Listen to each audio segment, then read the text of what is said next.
Вы смотрите новости в прямом эфире. В студии Сергей Михедов. Здравствуйте. Коротко о главных темах.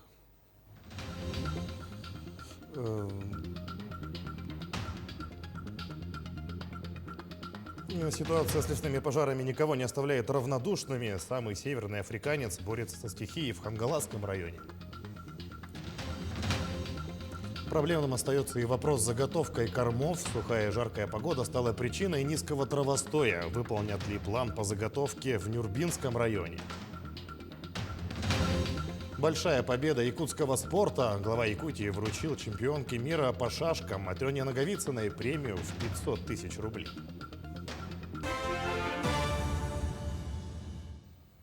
Айсан Николаев выступил с докладом о лесопожарной обстановке и предложениями для борьбы с огнем на совещании президента России с членами правительства страны. Глава Якутии озвучил потребность в тяжелой технике. Также предложил создать региональный лесопожарный центр в республике. Владимир Путин поручил правительству рассмотреть эти предложения. Также президент России заявил о необходимости оказать финансовую помощь пострадавшим от пожаров региона. Ранее Владимир Путин попросил администрацию президента и Кабмин подготовить поручения по борьбе с лесными пожарами, в частности, по внедрению новой методики оказания финансовой помощи и поддержки регионов. Специалисты отмечают, что это достаточно положительно отразится на содержании лесного хозяйства Якутии. Я поддерживаю это увеличение субвенций, то есть выделение денег на 1 гектар. То есть хотя бы нам вместо 6-7 рублей хотя бы было бы 20 рублей на 1 гектар охраняемой площади. То есть за счет этих денег мы уже могли увеличить численный состав и все такое.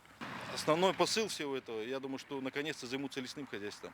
И самое главное, если возвращаться к федеральному центру, значит надо восстанавливать Министерство лесного хозяйства полностью.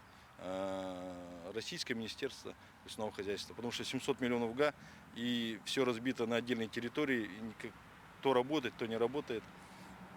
Фактически должен быть единый центр, то есть Министерство лесного хозяйства, все, который будет заниматься и аналитикой, и научными работами будет заниматься, и технику будет специальную исследовать, создавать институты, как было в Советском Союзе.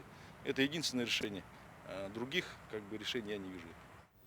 Встречный отжиг лесных пожаров проведут в горном районе, сообщает региональный оперштаб. Отмечается, что поэтому при западном направлении ветра в Якутске может наблюдаться задымление.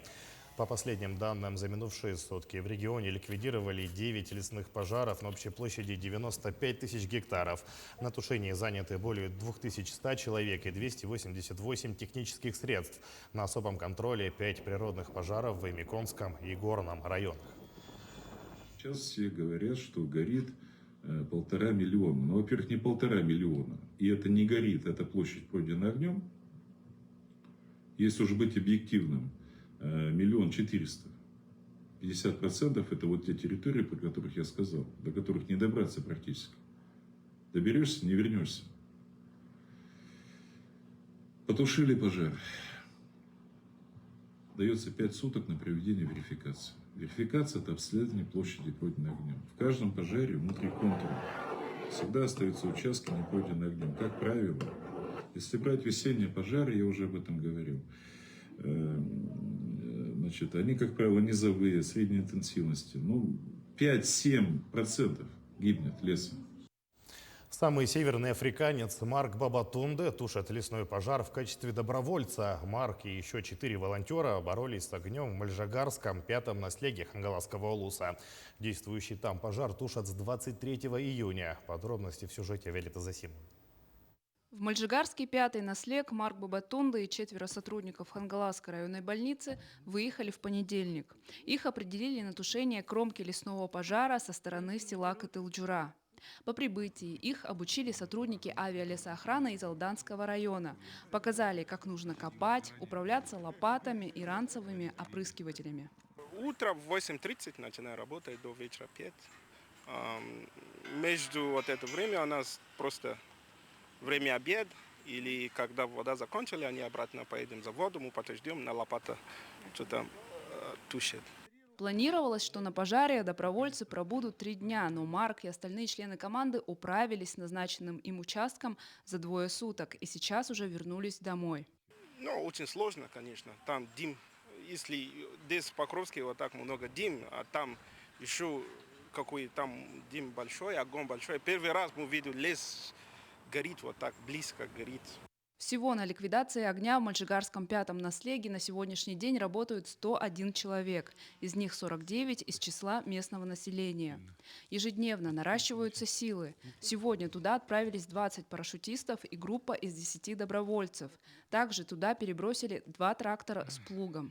Кромка со стороны деревни все окопана и отжиг произвели. Сейчас идет работа по локализации восточной и западной кромки. В целом в Хангаласском улусе за сутки ликвидировали 2 лесных пожара в селах Синск и Улаханан. Продолжают действовать 7 пожаров, из них 2 на территории Хангаласского лесничества, 4 на Ленских столбах и 1 возле Синских столбов. Виолетта Засимова, Василиса Прокопьева, Федор Тарасов, Хангаласский улус. К другим темам правительство России выделит республике свыше 968 миллионов рублей на покрытие расходов, связанных с оказанием страховой медпомощи. Об этом сообщили в территориальном фонде обязательного медицинского страхования. Якутия вошла в список регионов, между которыми распределят свыше 85 миллиардов рублей. Распоряжение от финансовой поддержки системы здравоохранения регионов подписал премьер правительства страны Михаил Мишустин. По словам специалистов фонда, такая поддержка позволит своевременно проводить прием пациентов в условиях повышенной нагрузки на медучреждения, а также сосредоточить дополнительные ресурсы на противодействии COVID-19.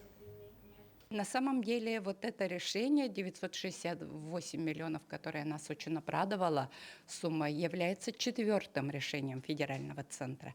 В этом году мы получили 575 миллионов в начале года на закрытие долгов прошлых лет, тоже по коронавирусной инфекции. 307 миллионов отработано с Федеральным фондом обязательного медицинского страхования на поддержку программы обязательного медстрахования. Также 3-е решение вышло 101 миллион нашему субъекту на проведение углубленной диспансеризации людей, которые заболели ковидом. Ремонт и строительство объектов здравоохранения в Якутске проинспектировали представители руководства республики, города и члены депутатского корпуса. Делегация посетила кардиососудистый центр и онкологический диспансер с поликлиникой, строительство которых подходит к завершающему этапу. Также осмотрели Якутский стоматологический центр, где идет реконструкция, и Якутскую республиканскую офтальмологическую клиническую больницу, где завершены ремонтные работы. По итогам объезда члены делегации остались довольны ходом работы, выразили уверенность в том, что все объекты сдадут согласно графику.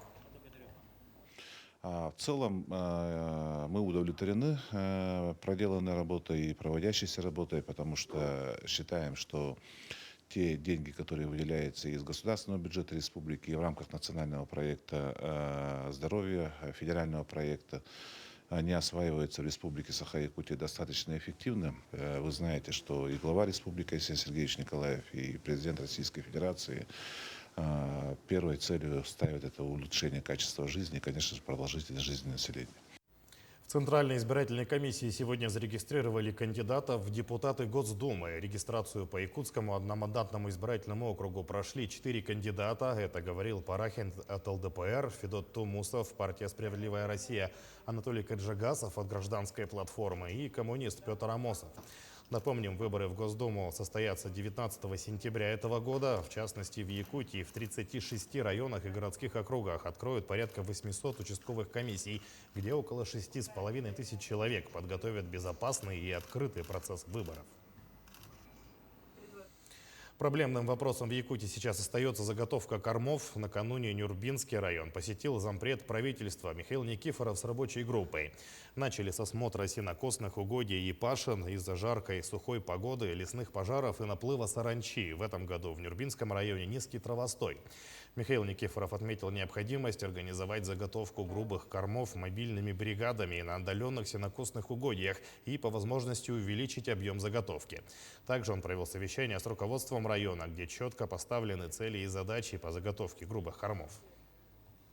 В рамках совещания с главами муниципальных образований мы решили о том, что надо проинвентаризировать все дальние сельскохозяйственные угодья, чтобы четко понимать, сколько мы на местах можем, значит, заготовить сена. После окончания кормозаготовки будем считать, думать о возмещении транспортных затрат, значит, где мы планируем возместить перевозку сена из других муниципальных образований.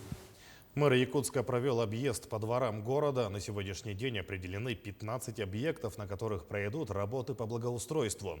Всего из бюджета выделено 150 миллионов рублей. Работы на объектах будут вестись до сентября этого года. По словам Евгения Григорьева, на сегодняшний день отстает от заданного графика. Завершилась укладка тротуаров, асфальтирование дорог. При этом в каждом дворе при проектировании территории учитывались пожелания местных жителей. Кроме того, глава города подчеркнул, охват реализации проекта по благоустройству дворовых территорий в этом году беспрецедентный. Всего отремонтируют 30 дворов. Благодаря поддержке Арсения Сергеевича ровно столько же денег, 150 миллионов, нам уже выделено из республиканского бюджета для того, чтобы мы могли расширить охват программы.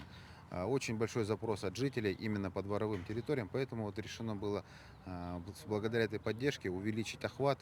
30 дворовых территорий – это объем, который раньше делался в 10 лет. Коммуникационная сессия республиканского проекта «Столетний план развития» прошла в Амгинском районе. Напомним, столетний план вдохновлен произведением одного из основателей республики Платона Аюнского, в котором писатель отразил этапы развития по десятилетиям. Во всех муниципальных образованиях должны пройти встречи сессии. 24-м районом стал Амгинский улус. В первый день участники выделили сферы деятельности своего улуса для дальнейшего развития региона, обсудили уникальность района. На второй день внесли свои предложения. Амгинский район, он довольно близок к городской агломерации, да, то есть, в принципе, не так далеко. Он также находится как горный район, Хангаласский, Намский, поэтому Мегано-Хангаласский, поэтому, так как это притяжение город, то есть это надо тоже учитывать. Потому что 100 лет назад сколько было населенных пунктов, через 100 лет сколько будет, вот надо это все учитывать. Поэтому, мне кажется, вот такая сессия очень полезна для местного населения, потому что, во-первых, мы услышали их проблемы, да, какие чаяния, какие задачи они видят в будущем, и они услышали от нас, какие сегодня возможности есть уже сегодня менять жизнь в Амгинском районе. Глава Якутии вручил чемпионке мира по шашкам Матрёне Наговицыной премию в 500 тысяч рублей. Об этом Айсан Николаев сообщил на своей странице в Инстаграм. Вручил нашей чемпионке почетное звание «Заслуженный работник физической культуры и спорта Якутии» и премию в 500 тысяч рублей. Тренер награжден знаком отличия «Гражданская доблесть» и премией в 250 тысяч рублей, написал глава. Он также поздравил Матрёну Наговицыну и ее тренера с успехом, обсудил с ними дальнейшие планы и развитие шашечного спорта. К этому часу это все новости. Оставайтесь на нашем канале.